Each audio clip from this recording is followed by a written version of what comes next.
ഇത് അനുവദിക്കാൻ പറ്റില്ല. അല്ലല്ലല്ല, നിങ്ങൾ ഞാൻ വന്നിരുന്ന് ഇങ്ങനെ സംസാരിക്കുമ്പോൾ നിങ്ങൾ എല്ലാവരും കൂടി ബഹളം ഉണ്ടാക്കുന്നത് ശരിയല്ല. നിങ്ങൾക്കൊരു ഡിഗ്നിറ്റി ഉണ്ട്. ഇവിടെ ഇരുന്ന് സംസാരിക്കുന്നത് ഞാനൊരു പൊസിഷനിൽ നിന്ന് സംസാരിക്കുക. നിങ്ങൾ പത്രസമ്മേളനം ഇങ്ങനെ വെറുതെ ബഹളം ഉണ്ടാക്കി. ഞാൻ ഇതുപോലെ ഒരു മുഖ്യമന്ത്രി ഇരുന്ന് തന്നിട്ടില്ല ഇതുപോലെ നിങ്ങളുടെ ഓരോ ചോദ്യത്തിനും മറുപടി പറയാൻ. പക്ഷേ നിങ്ങൾ ആ മര്യാദ നിങ്ങൾ കൂടി കാണി. നിങ്ങൾ എന്ത് ബഹളം ഉണ്ടാക്കുന്നത്? ഈ വീഡിയോയുടെ തുടക്കത്തിൽ പ്രേക്ഷകർ കണ്ടിട്ടുള്ളത് ഒരു പത്രസമ്മേളനത്തിനിടയിൽ മാധ്യമപ്രവർത്തകർ പാലിക്കേണ്ട മര്യാദകളെക്കുറിച്ച് അവരെ തന്നെ ഓർമ്മപ്പെടുത്തുന്ന മുഖ്യമന്ത്രിയുടെ ദൃശ്യങ്ങളാണ്. ഒരുപക്ഷെ നാളുകളിൽ ഈ ദൃശ്യങ്ങൾ അടർത്തിയെടുത്ത് ഉത്തരം മുട്ടിയപ്പോൾ കൊഞ്ഞനം കുത്തുന്ന വി.ഡി. സതീശൻ, മാധ്യമപ്രവർത്തകരുടെ ചോദ്യങ്ങൾക്ക് മുമ്പിൽ പ്രകോപിതനാകുന്ന മുഖ്യമന്ത്രി എന്നീ ക്യാപ്ഷനോടുകൂടി വ്യാപകമായി വ്യാജ വാർത്തകൾ പ്രചരിപ്പിക്കുവാൻ ഉപയോഗിക്കപ്പെട്ടേക്കാം. എന്നാൽ ഇതിലെ സത്യാവസ്ഥ ഓരോ മലയാളിയും തിരിച്ചറിയേണ്ടതാണ്. യഥാർത്ഥത്തിൽ മാധ്യമപ്രവർത്തകർ അവർ ചോദിച്ച ചോദ്യങ്ങൾക്ക് കൃത്യമായ മറുപടി നൽകി മുഖ്യമന്ത്രിക്ക് മുമ്പിൽ മുഖം നഷ്ടപ്പെട്ട ഒരു സാഹചര്യത്തിൽ അനാവശ്യമായി ബഹളമുണ്ടാക്കിയപ്പോഴാണ് മുഖ്യമന്ത്രി ഇത്തരം ഒരു ഓർമ്മപ്പെടുത്തൽ നടത്തിയത്. മാധ്യമപ്രവർത്തകർക്ക് മറുപടി അർഹിക്കാത്തൊരു ചോദ്യത്തിന് പോലും അവരുടെ നിക്ഷിപ്ത താൽപ്പര്യങ്ങളെ എക്സ്പോസ് ചെയ്യുന്ന രീതിയിൽ, പൊളിച്ചെടുക്കുന്ന രീതിയിൽ മറുപടി പറഞ്ഞ മുഖ്യമന്ത്രി വി.ഡി. സതീശൻ്റെ ഇന്നത്തെ പത്രസമ്മേളനത്തിൻ്റെ പരിപൂർണ ദൃശ്യങ്ങൾ ഈ വീഡിയോയ്ക്കൊപ്പം ചേർത്തിട്ടുണ്ട്. ആ ദൃശ്യങ്ങളുടെ പശ്ചാത്തലത്തിലേക്കും വിഷയത്തിൻ്റെ വിശകലനത്തിലേക്കും കടക്കുന്നതിന് മുന്നോടിയായി പ്രിയപ്പെട്ട പ്രേക്ഷകർ, കേരള സ്പീക്സിൻ്റെ യൂട്യൂബ് ചാനൽ സബ്സ്ക്രൈബ് ചെയ്ത് ഞങ്ങൾക്കുള്ള പിന്തുണ ഇനിയും തുടരണം എന്നുകൂടി അഭ്യർത്ഥിക്കുകയാണ്. ഇനി വിഷയത്തിലേക്ക് വരാം. പത്തനംതിട്ടയിൽ ഒരു പൊതുവേദിയിൽ ഏതാനും ദിവസങ്ങൾക്ക് മുമ്പ് വി.ഡി. സതീശൻ നടത്തിയ ഒരു പ്രസംഗത്തിലെ ഒരു വാക്കടർത്തിയെടുത്ത് അദ്ദേഹത്തെ ഒരു സ്ത്രീ വിരുദ്ധനാക്കി ചിത്രീകരിക്കുവാനുള്ള ശ്രമം നടത്തിയത് ചില്ലറക്കാരൊന്നുമല്ല, ചില നിക്ഷിപ്ത താൽപ്പര്യമുള്ള മാധ്യമങ്ങളാണ്. അതിന് കൂട്ടുനിന്നത് CPMലെ പ്രമുഖ നേതാവായ വി. ശിവൻകുട്ടിയും കേരളത്തിൽ അറിയപ്പെടുന്ന സാഹിത്യകാരിയായ ശാരദക്കുട്ടിയും ഒക്കെ തന്നെയാണ്. പത്തനംതിട്ടയിലെ പ്രസംഗവേദിയിൽ തനിക്ക് ചില അമ്മമാരോട് ഒരു പരിഭവമുണ്ട് എന്ന് പറഞ്ഞു വെച്ചതിന് ശേഷം പറഞ്ഞ വാക്കുകളിൽ ഒരു വാക്ക് മാത്രമാണ് ഇത്തരക്കാർ വി.ഡി. സതീശനെ ഒരു സ്ത്രീ വിരുദ്ധനായി ചിത്രീകരിക്കുന്നതിന് വേണ്ടി, ഒരു വ്യാജ വാർത്ത പ്രചരിപ്പിക്കുന്നതിന് വേണ്ടി, അർഹിക്കാത്ത ഒരു വിവാദം സൃഷ്ടിക്കുന്നതിന് വേണ്ടി ഉപയോഗിച്ചത്. അദ്ദേഹം പറഞ്ഞത് ഇത്തരത്തിലാണ്: തനിക്ക് അമ്മമാരോട് പരിഭവമുള്ള ഒരു കാര്യമുണ്ട്, ചില അമ്മമാരോട് പരിഭവമുള്ള ഒരു കാര്യമുണ്ട്. അതായത് അവരുടെ സിഗ്നേച്ചർ ഡിഷുകളുടെ രുചിക്കൂട്ടുകൾ അല്ലെങ്കിൽ റെസിപ്പികൾ തങ്ങളുടെ മക്കൾക്കോ മക്കളുടെ ഭാര്യമാർക്കോ അമ്മമാർ കൈമാറുന്നില്ല. അത്തരത്തിൽ കൈമാറാത്തൊരു സാഹചര്യത്തിൽ അമ്മമാരുടെ കാലം കഴിയുമ്പോൾ ആ രുചിക്കൂട്ടുകൾ, ആ സിഗ്നേച്ചർ ഡിഷുകൾ എന്നേക്കുമായി തങ്ങൾക്ക് നഷ്ടപ്പെടുന്നതിലെ പരിഭവമാണ് വി.ഡി. സതീശൻ ഇവിടെ പങ്കുവച്ചത്. ആദ്യം അദ്ദേഹം മക്കൾ എന്ന് തന്നെയാണ് പറഞ്ഞത്. മക്കൾ എന്ന് പറയുമ്പോൾ അതിലൊരു ലിംഗസമത്വമുണ്ട്, ആൺ പെൺ വേർതിരിവില്ല. എന്നാൽ അതിനുശേഷം അദ്ദേഹം മക്കളുടെ ഭാര്യമാർ എന്ന് പറയുന്നുണ്ട്.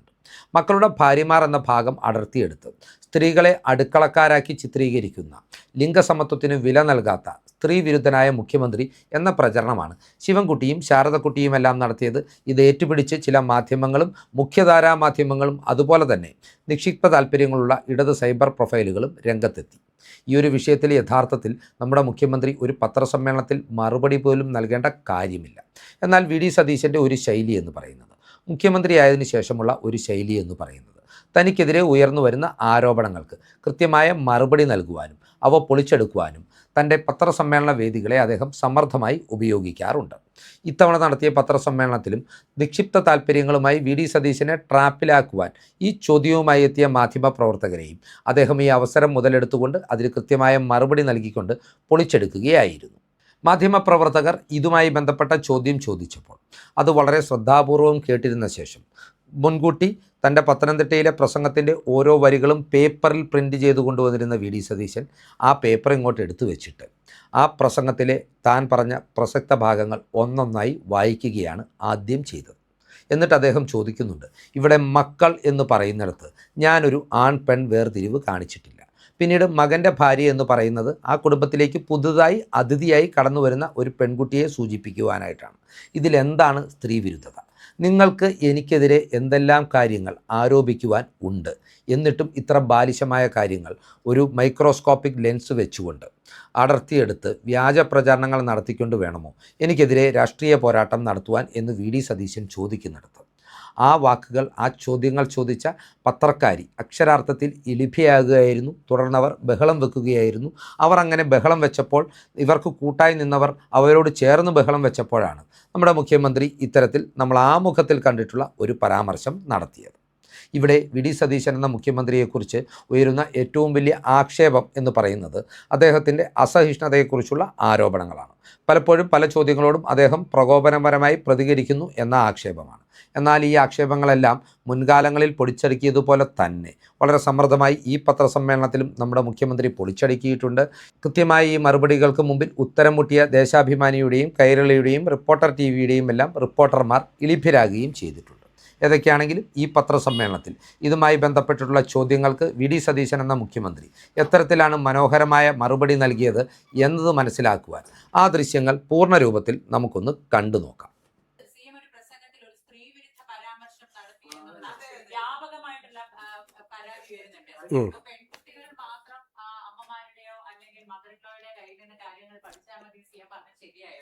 നിങ്ങളെല്ലാം വാർത്ത കൊടുത്തു. നിങ്ങൾ ആരെങ്കിലും അതിൻ്റെ വിഷ്വൽ കണ്ടോ? വിഷ്വൽ കണ്ടിട്ടാണോ നിങ്ങൾ വാർത്ത കൊടുക്കുന്നത്? പലരും പ്രതികരിക്കും. കാരണം പലരുടെ ആളുകളായിട്ട് പ്രവർത്തിക്കുന്നവരാണ്. പലരും പ്രതികരിക്കും. അതായത് പൊളിറ്റിക്കൽ കറക്റ്റ്നെസ്സിനെ കുറിച്ച് സ്ത്രീവിരുദ്ധ പരാമർശം നടത്തിയെന്ന്. ഇനി നിങ്ങൾ കേട്ടിട്ടില്ലെങ്കിൽ ഞാൻ ആ പ്രസംഗത്തിൻ്റെ ഭാഗം വായിക്കാം. ഞാൻ ചില അമ്മമാരോട് പരാതി പറയും. എൻ്റെ പ്രസംഗത്തിലാണ്. ചില അമ്മമാർക്ക് അവരുടെ പ്രത്യേകമായ ഡിഷ് ഉണ്ടാവും. അവർ പ്രത്യേകമായ ഭക്ഷണം അവർക്ക് മാത്രം ഉണ്ടാക്കാൻ പറ്റുന്നതാണ്. അറിയാലോ, നിങ്ങളുടെയൊക്കെ അമ്മമാർ പ്രത്യേകമായിട്ടുള്ള ഉണ്ടാക്കി. എൻ്റെ അമ്മ എനിക്ക് ഉണ്ടാക്കി തന്നിട്ടുണ്ട്. അമ്മ മരിച്ചിട്ട് 27 വർഷമായിട്ടും എൻ്റെ നാവിൽ എൻ്റെ അമ്മ എനിക്ക് ഉണ്ടാക്കി തന്ന ടേസ്റ്റ് എൻ്റെ നാവിലുണ്ട്. ഞാൻ അത് വെച്ചുകൊണ്ടാണ് പറഞ്ഞത്. പക്ഷേ അവരുടെ മക്കൾക്ക് അത് പകർന്നു കൊടുക്കുന്നില്ല. ആ മക്കളെ കൊണ്ട് കൂടിയോ അല്ലെങ്കിൽ മകൻ്റെ ഭാര്യയായി വരുന്ന ഒരാൾക്കെങ്കിലും ആ ഭക്ഷണത്തിൻ്റെ പ്രത്യേകത പകർന്നു കൊടുക്കാൻ കഴിയണം.